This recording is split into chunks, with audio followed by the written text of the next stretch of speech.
So, well, I'm on my mission to find the most fuel-efficient truck drivers in the world. Today, I'm in Miami. I'm gonna meet the driver called Chris. Hello, sir.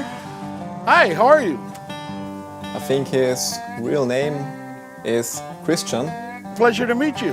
which should be a good sign. So are you Christian, the world fuel efficient champion?